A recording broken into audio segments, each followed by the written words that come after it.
Bonjour à tous. Nous avons tous notre propre histoire. Quand nous nous penchons sur notre vie, on constate qu'il y a eu de bons moments et aussi de moins bons. Au fil du temps, les mauvais se sont estompés et on a embelli les instants agréables. Que nous soyons nés à Lille, à Paris, Varsovie, Strasbourg, Bordeaux, Casablanca, Tunis, Constantine ou Tlemcen, vous qui m'écoutez sur le 89.3 de RCN, nous avons tous un point commun. Nous avons décidé un jour de nous établir dans les Alpes-Maritimes et de rejoindre ceux qui y étaient déjà installés. Pourquoi ce choix? Pourquoi cette destination? Quelles sont les raisons, les événements, les aléas de la vie qui nous ont guidés jusqu'ici? J'ai plusieurs fois posé ces questions à mes invités. À chaque fois, je suis toujours émerveillé par les récits de leur vie, les péripéties et les souvenirs qui remontent en eux et qu'ils me confient. André Panzer, bonjour. Bonjour. Si vous habitez à Paris et si vous avez la chance d'être ashkénaze, Panzer, c'est un nom qui vous évoque sûrement quelque chose.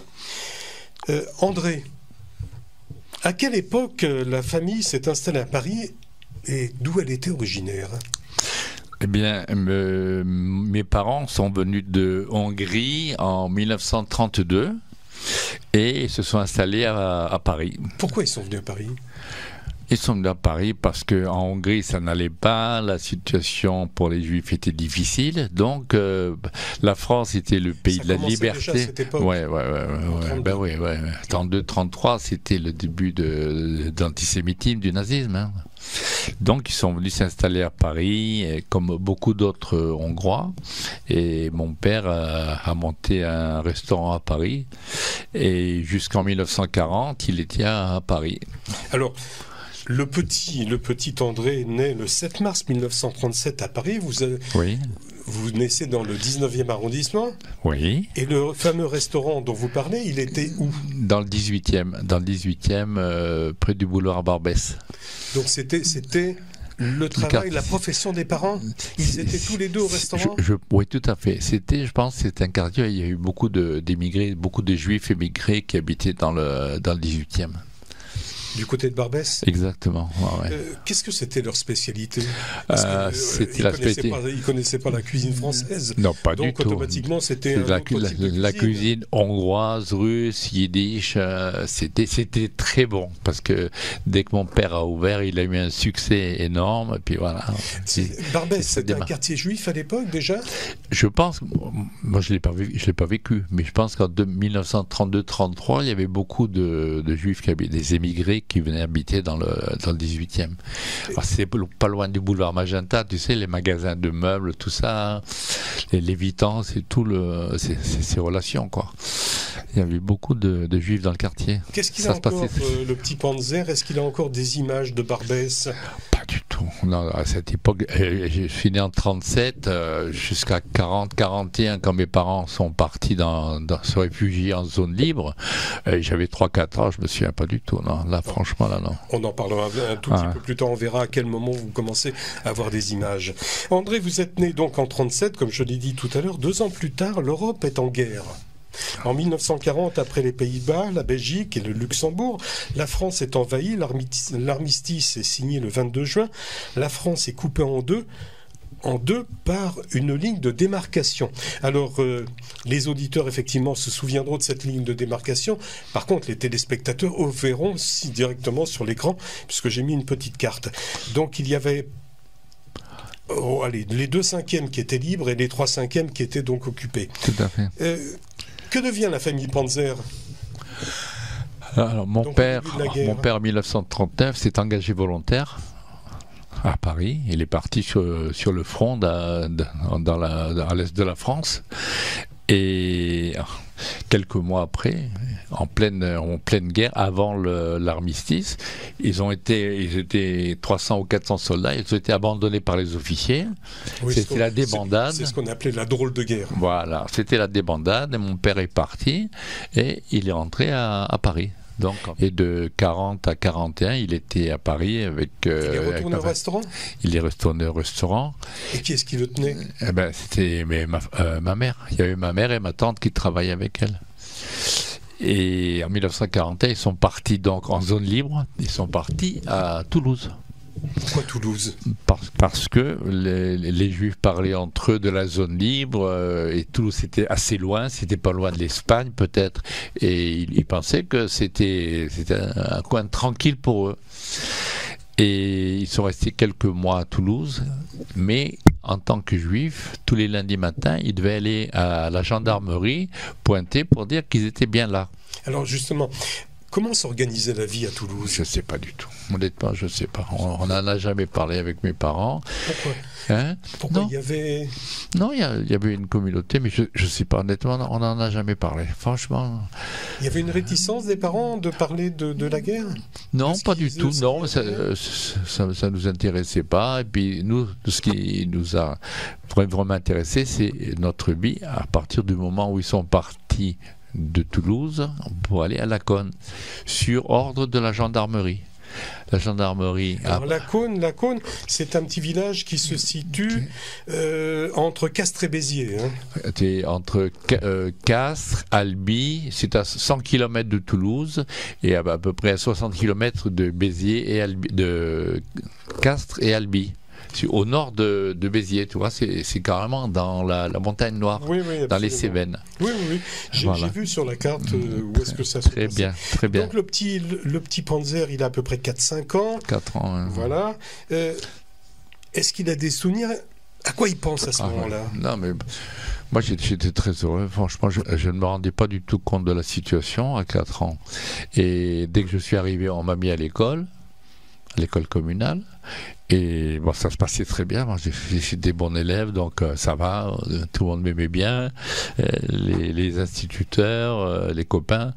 J'étais copain avec le fils du gendarme, du docteur. En fait, tu vois, j'étais sympathique, quoi. Je m'arrangeais avec tout le monde. Donc vous avez des souvenirs. Vous avez des souvenirs de village, des habitants, peut-être. Oui, bien sûr, bien sûr. Des odeurs qui vous reviennent, des couleurs, des bruits. Honnêtement, je t'assure, c'est pas pour les flatter. Oui, bien sûr, beaucoup d'images.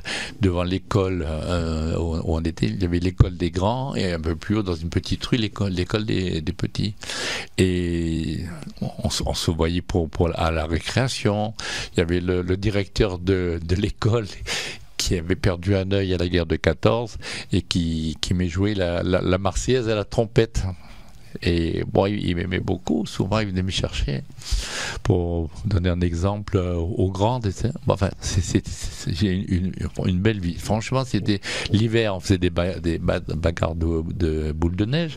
Tu vois, mais c'était un village où je n'ai pas vu un antisémite, je n'ai pas entendu dire un mot contre les Juifs, ni en 42 ni 43. Est-ce que vous avez une idée de la place du village, par exemple? Très bien. En règle générale, l'école se trouve toujours à côté de la mairie, sur la place du village. C'était dans une petite rue à côté, derrière la mairie. Elle était à 300 mètres de la mairie, disons.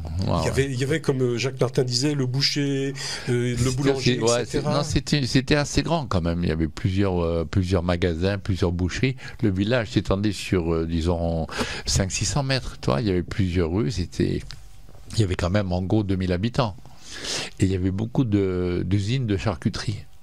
Ils sont spécialisés dans les salaisons. Et 20 ou 30% des jambons crus qui se vendent en France, c'est pas caché, hein, mais 20 ou 30% des jambons qui se vendent en France viennent de Laconne, qui est au lieu de rencontre des vents qui viennent de la Méditerranée et de l'Atlantique. Et ça fait un climat exceptionnel pour les salaisons, quoi, voilà. Qu'est-ce que c'était les rêves du petit Panzer à cette époque? À quoi il rêvait? Je pense que je voyais pas très loin. J'étais dans ma famille, j'avais un cousin, une cousine, mes frères, et mon frère, j'ai un de mes frères, celui qui a monté la charcuterie à Paris, est né à Laconne. Il est né en 1943 à Laconne. Et franchement, moi personnellement, j'étais pas malheureux du tout. À part quand les Allemands sont venus chercher mon père par 2 fois, et c'est ma mère qui les a reçus parce qu'il avait été prévenu par des voisins.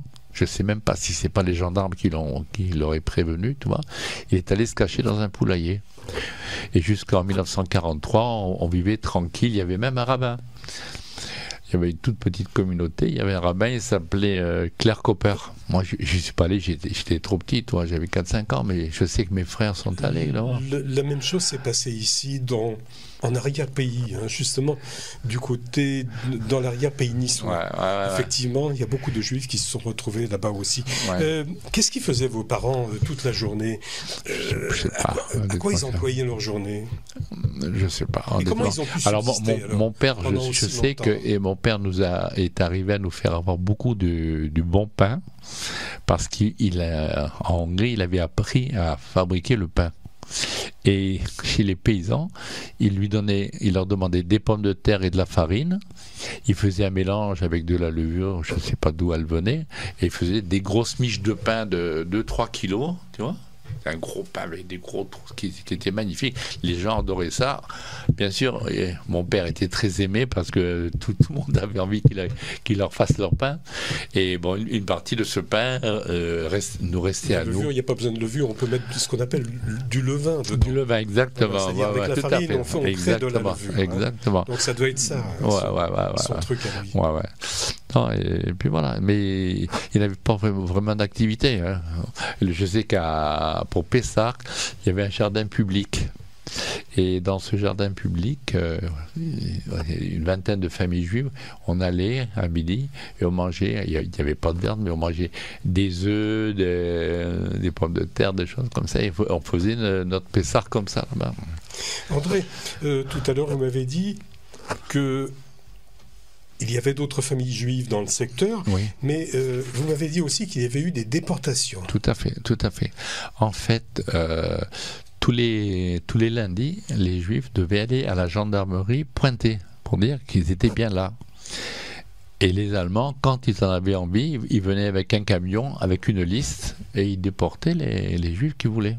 Mais au début, c'était jusqu'en 1943, c'était plutôt des Belges, des Hollandais, des Suédois, des Anglais. Et jusqu'en 1943. Et à partir de 1943, enfin, les Allemands sont venus chercher mon père 2 fois. Et en 1943, on nous a dit, attention, maintenant, même les Hongrois, parce que mes parents étaient d'origine hongroise, ils vont emmener tout le monde. Ils sont déchaînés, ils vont emmener tout le monde. Donc, je ne sais pas comment mon père a connu un villageois qui avait une entreprise de maçonnerie, et je vois très bien l'image devant l'église à 5 heures du soir. Il nous a mis sur une camionnette. Moi, enfin nous, notre famille à nous étions 5. Mes cousins, ils étaient 4. Et il nous a emmenés dans un hameau à 15 km de la Cône, dans la montagne. En 43 En 43. Et donc vous avez terminé la guerre. Vous avez été jusqu'à la fin de la guerre, comme ça, jusqu'en 45, dans ce caché, on n'existait plus. On n'existait plus. Personne ne venait là. L'année dernière, j'ai emmené tous mes petits-enfants. En fait, on était faire un pèlerinage, justement, là-bas. Mais c'est vraiment un coin perdu. Il y avait 7 maisons. Et comme ma mère venait d'accoucher de mon jeune frère, le maire du hameau lui avait donné, dans sa maison, sa propre chambre. Et bon, franchement, les gens de la région étaient exceptionnels. Il y avait mon cousin qui pêchait bien, qui était un bon pêcheur. Alors il pêchait des truites toute la journée, et mon jeune frère, qui était tout jeune, on lui donnait à manger des truites. Et nous, je me souviens pas ce qu'on mangeait, mais on dormait dans un grenier sur du foin. Et il y avait des rats comme ça, hein. Il y avait des rats énormes. Mais voilà, ça s'est passé jusqu'en 1945. Et en 1945, nous sommes rentrés à Paris. Justement, pour revenir à la Cône-les-Bains, vous m'avez dit aussi que le maire du village, après la guerre, il avait créé une association. Tout à fait. Ça, c'était en 2005. En 2005, le maire de la Cône, celui qui a été élu, s'appelait André Cabrol. C'était le fils d'un fabricant de charcuterie que nous connaissions comme ça depuis 20-30 ans. Et il était très sympathique, et je ne sais pas comment il a appris l'histoire des Juifs de la Cône. Il a fait ériger une stèle devant l'église en marbre, en granit de 3 mètres de haut, sur lesquels il a fait graver le nom des 120 Juifs qui ont été déportés de la Cône. Et en même temps, Vous êtes retourné à la Cône depuis? Oui, moi tous les ans j'y suis retourné.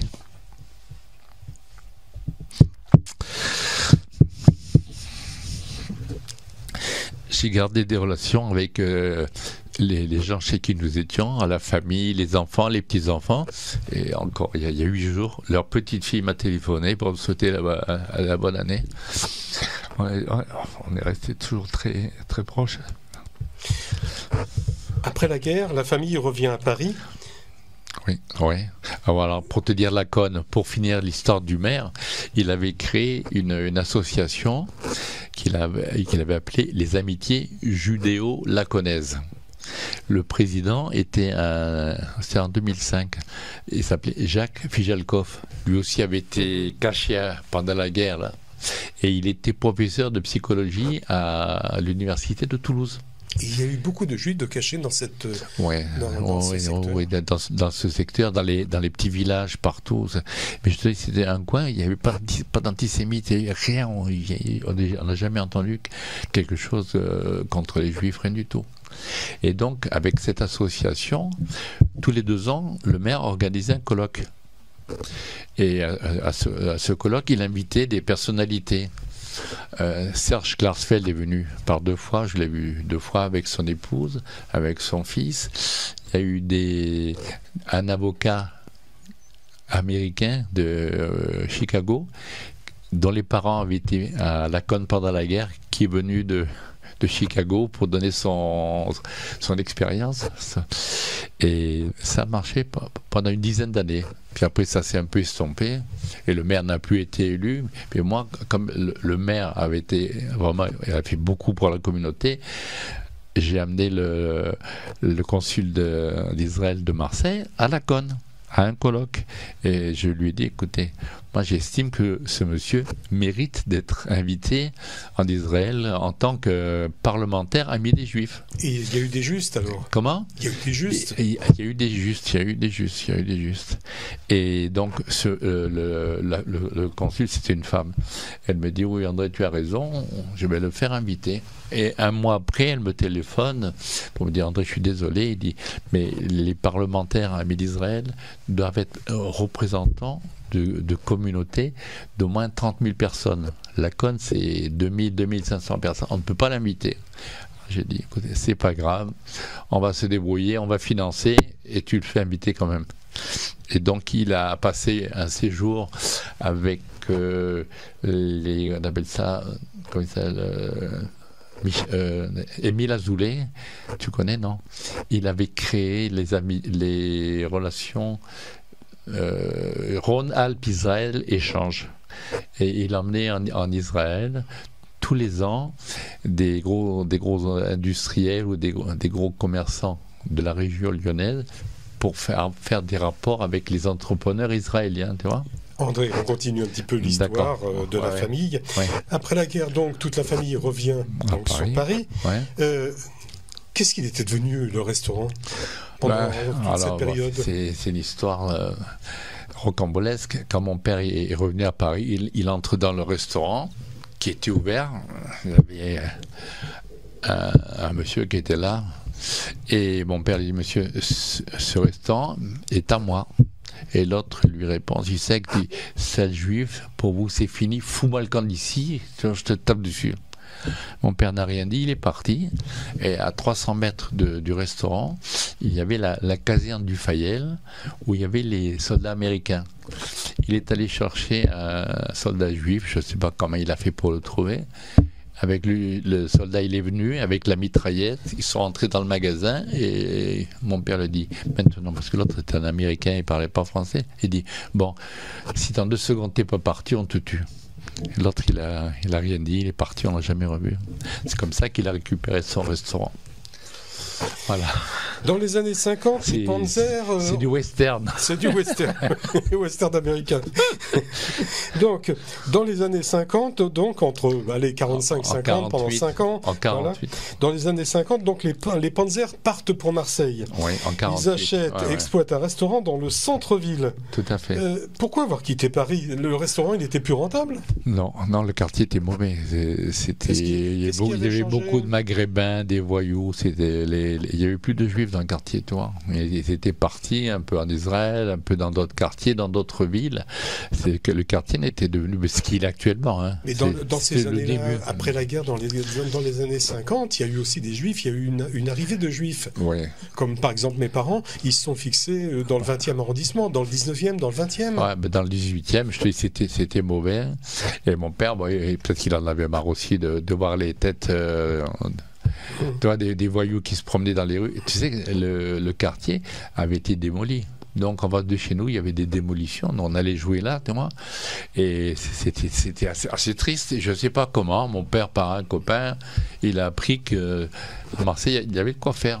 Il ne nous a rien dit. Et on s'est retrouvés à Marseille. Dans ce restaurant, il a loué un appartement. Alors justement, les autorités, l'élite, les notables marseillais viennent déguster les plats de la cuisine traditionnelle. Ça, c'était après, on n'a pas commencé. En quelques années, l'adresse du Dimitri devient à la mode et le tout Marseille retient sa table pour venir y dîner. Absolument. Voilà, c'est ce que j'ai retenu quand on avait préparé l'émission. C'était après. Parce qu'au début, Alex, quand on est arrivé, c'était la clientèle juive. C'est-à-dire qu'il y avait l'agence juive, l'ASIM, le consulat, qui venaient tous les employés, le consul, et les personnes qui passaient par Marseille, il y avait beaucoup de pauvres. Et quand il y avait un pauvre qui arrivait à Marseille, que ce soit le consul, soit ça le rabbin, soit ça quelqu'un de l'agence juive, on lui disait en yiddish, va chez le Hongrois et tu mangeras. Mon père, il le recevait, assieds-toi, grâce à Dieu. Il y a des centaines de personnes qui ont mangé chez lui et lui a fait ses affaires. 8 jours après l'ouverture de son restaurant, il était plein. Grâce à Dieu. Il faut se reculer un tout petit peu parce que sinon tu manges le micro. Ouais. Bon, alors quelles sont les personnalités ensuite quand le restaurant fonctionnait bien? Quelles sont les personnalités qui venaient? Il y a eu des grands avocats, Maître Pollack, Maître Paul Lombard, il y avait le professeur Grisoli, c'était le ponte de la médecine. Moi, quand j'ai fait dentaire, c'était la terreur des étudiants de médecine. Et moi, il me tapait sur l'épaule, André, comment tu vas, tout, tu vois. Non, c'était sympathique. André Panzer, vous avez 13-15 ans. On est au début des années 50. Décrivez-moi Marseille, parce que là, vous avez des images dans la tête. Oui, tout à fait. Décrivez-moi Marseille. C'était très sympathique. C'était une très belle ville. Il y avait sur la Canebière, le Vieux-Port. Moi, j'allais au lycée Thiers. C'était un des bons lycées de Marseille, sur la Canebière, tout en haut de la Canebière. Et c'était une ville qui était très bien fréquentée. Hein. Ça se passait bien. Il y avait pas de... encore comme on voit dans Marius, César, etc. C'était ça. C'était ça, mais en moderne. Tu vois, les gens se promenaient sur le Vieux-Port, la Canebière, c'était plein de cafés. Tout ça, ça a disparu maintenant. Ça sert à rien à voir. Il y en a encore. Hein. Oui, bien sûr, mais c'est pas du tout l'ambiance qu'il y avait à l'époque. Exactement. Alors, quand on a 18-20 ans, ensuite, on fait un petit saut comme ça. Oui. Quand on habite Marseille, à quoi on aspire? Monter à Paris? Pas du tout.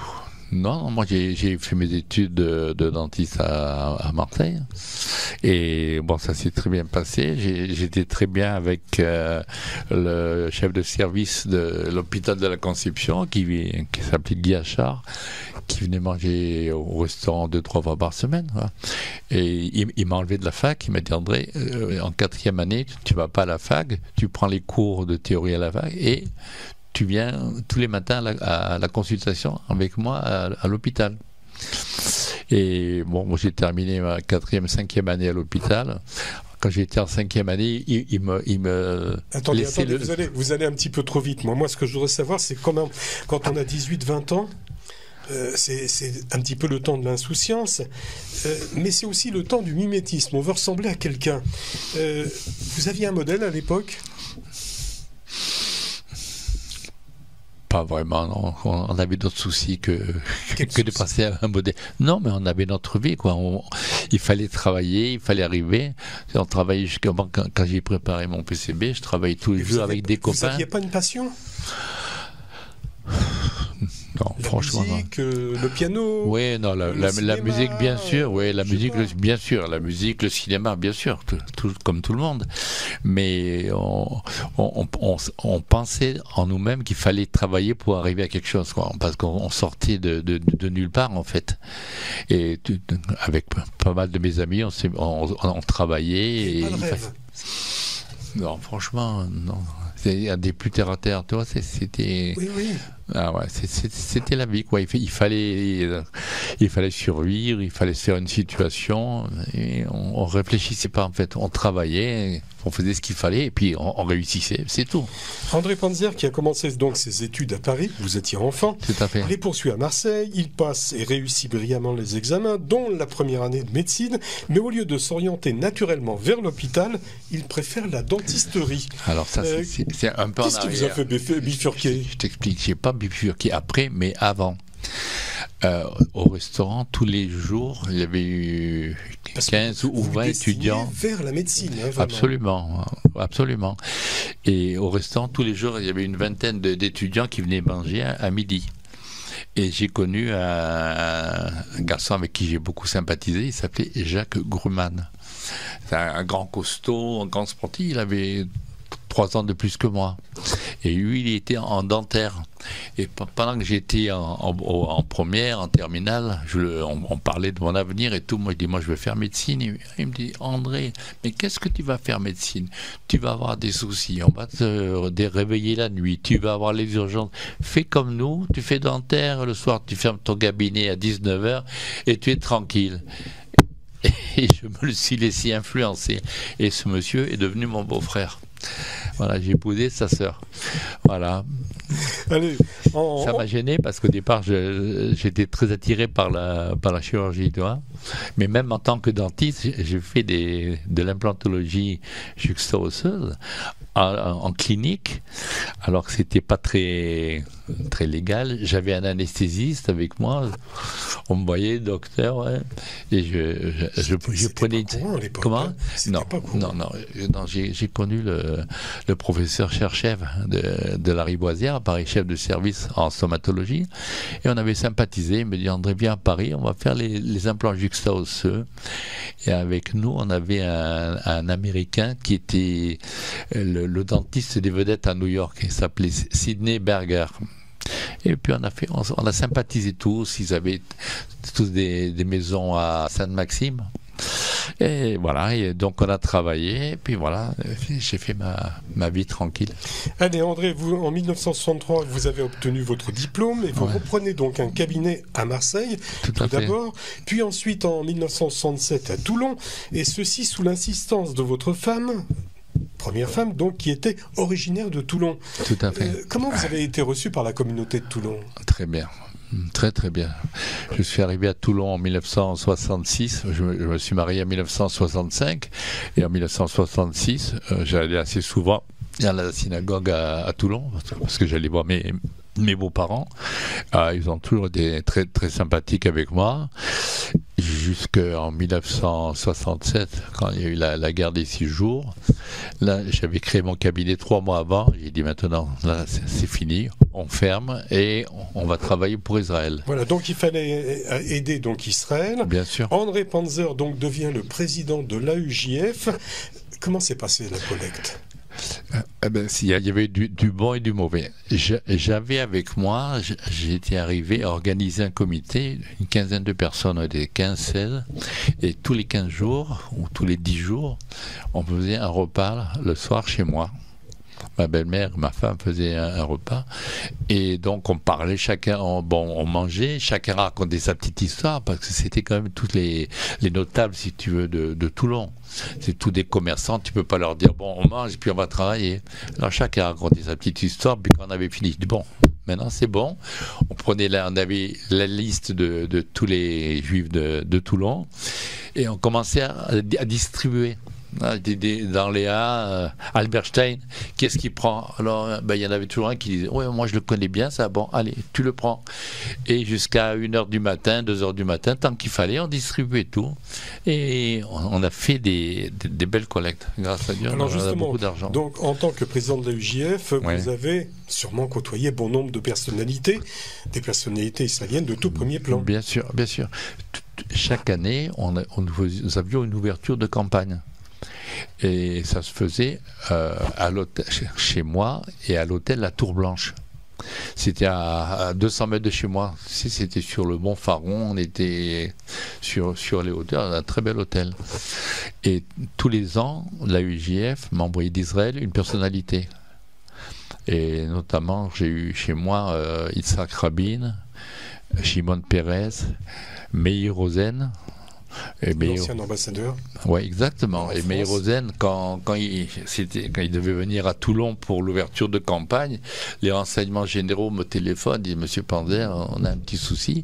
Monsieur Rosen ne connaît pas Saint-Tropez et il souhaiterait passer la journée de dimanche avant votre soirée à Saint-Tropez. J'ai dit, il n'y a pas de souci. On est allé le prendre à l'aéroport, une voiture de police devant, une voiture de police derrière moi. On a passé la journée à Saint-Tropez au restaurant, les 4 policiers à côté de nous, et le soir on est rentré et on arrive à la mairie de Toulon.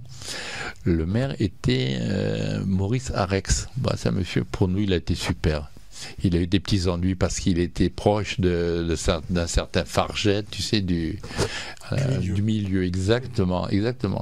Et bon, donc Arex nous reçoit dans son bureau, Meir Rosen et moi, et nous parlons, puis au bout d'une demi-heure, 3/4 d'heure, le maire dit à Rosen, il dit, Monsieur l'ambassadeur, vous avez un Français très châtié, vous parlez très très bien le français. Oui, c'est vrai qu'il parlait bien. Et Meir Rosen lui dit, oui monsieur le maire, je ne vous ai pas dit, il dit, j'ai fait Sciences Po à Paris avec Jacques Chirac. C'était sympathique. André, en dehors de la UJF, vous agissez aussi au sein du consistoire de Toulon. Bien sûr. Et vous êtes à l'origine du débride de cette ville. Tout à fait. Vous vous êtes senti toujours proche des organisations juives, en fait. Oui, je crois que le passé que j'ai eu, toi, entre ma jeunesse, la conne et tout, ça m'a marqué. Donc j'ai senti que j'avais besoin de me retrouver toujours dans un milieu juif et d'aider les juifs qui n'avaient pas les moyens. Parce que je voyais à Toulon, tu avais beaucoup des rapatriés d'Afrique du Nord qui arrivaient, les pauvres, ils étaient perdus, ils ne trouvaient rien. Et donc j'ai toujours essayé de faire des soirées pour que tout le monde puisse participer et se sentir dans une communauté, dans une famille, quoi. On arrive presque à la fin de cet entretien. À Paris, il y a eu aussi un Panzer rue des Rosiers. C'est mon jeune frère qui a 5 ans de moins que moi. Le pauvre, il est décédé il y a 1 an. Et en 1980, mon frère aîné a gardé le restaurant de mes parents à Marseille. Et lui est allé à Paris pour essayer de faire une situation. Il a bien réussi, hein, ouais, mais il a commencé, tu sais, d'abord il a loué un local qui était à la rue des Rosiers, qui appartenait à un Polonais d'un certain âge, qui lui a loué son magasin, et finalement il lui a vendu, et mon frère de 1980 à 2010 est resté dans ce magasin. Il a eu une renommée assez importante dans la communauté juive de Paris. Et après, il est parti en Israël, il s'est remarié avec une Israélienne. Il est parti en Israël à Netanya, où il a monté une charcuterie. Et c'est son fils a monté une charcuterie avenue Paul Doumer, et qui existe toujours. C'est Nicolas, mon neveu. Voilà, tu sais tout sur la famille Panzer de Paris. André, depuis 2019, vous avez choisi de vous établir à Cannes. Oui. Pourquoi vous avez choisi Cannes? Parce que à Toulon, il se passe rien en fait. La communauté a beaucoup diminué, beaucoup de gens ont fait leur alia, sont partis. Les jeunes qui ont étudié sont beaucoup partis à Paris, tu sais, après avoir fait les études, ils ne reviennent pas. À Paris, à Nice. Voilà, surtout Paris. Et bon, j'ai pensé que c'était plus sympathique parce que la famille de mon genre ont un appartement à Cannes depuis 10 ans. Ma fille, une de mes filles, s'est mariée à Cannes, ici, à cette synagogue. Et j'ai pensé que je vais venir à Cannes voir un petit peu si ça me plaît. Je suis venu avec ma compagne à Cannes. Pendant un an, nous avons loué des appartements et tout. Puis on s'est dit, ça nous plaît, on va acheter quelque chose. Et en plus, elle a retrouvé une cousine. Exactement, la cousine de ta femme. Exactement, voilà. Et André, c'est comme ça qu'on est arrivé à sauf Cannes. votre modestie, ce sera ma dernière question. Dis-moi. De quelle action vous êtes le plus fier et est-ce que vous avez un regret? De quoi vous êtes le plus fier? Le plus fier, je pense, c'est les soirées que j'ai passées avec Isaac Rabin et Shimon Peres et Meir Rosen. Parce que on travaillait pour Israël, on avait des très bons résultats, on se battait. Tu sais ce que c'est se battre? On arrivait chez des commerçants qui avaient des bons magasins et tout, et ils avaient le culot de nous dire vous savez, monsieur Panzer, vous venez me voir. Mais j'allais jamais seul, j'avais toujours 3 ou 4 notables de Toulon avec moi, tu vois, des commerçants convaincus comme moi. Ils nous disaient, moi je suis un pauvre rapatrié, j'ai pas les moyens, tout. Alors on le prenait très mal et on faisait ce qu'il fallait pour les faire payer. Et à la fin de l'année, la collecte de Toulon était une des plus belles collectes de France. Tu vois, pour une petite communauté, ça marchait très bien. Voilà. J'ai connu aussi le grand ramassis truc. Comment? Non, pas vraiment. Je pense que j'ai eu une superbe famille. J'ai eu 3 filles, 9 petits-enfants que j'adore, qui me l'ont rendu. Ouais, je suis comblé. Merci André. Avec plaisir. Nous avons pu écouter une partie de votre histoire et telle que je vous connais, avec votre pudeur, vous nous avez rapporté simplement que les bons moments. De toute façon, je vais quand même vous remercier. Je vais vous remercier pour votre sincérité, votre franchise et aussi votre confiance. Merci, avec plaisir. J'espère que notre vie dans la communauté de Cannes sera aussi riche que celle qu'elle a été dans la communauté de Toulon pendant des années. Voilà. C'est tout. Je pense qu'il faut que nous soyons tous prêts à agir et à aider la communauté. Il faut qu'elle vive et qu'elle vive bien. Voilà. C'est bon. C'est notre avenir, c'est notre voie pour le restant de nos jours. Merci André.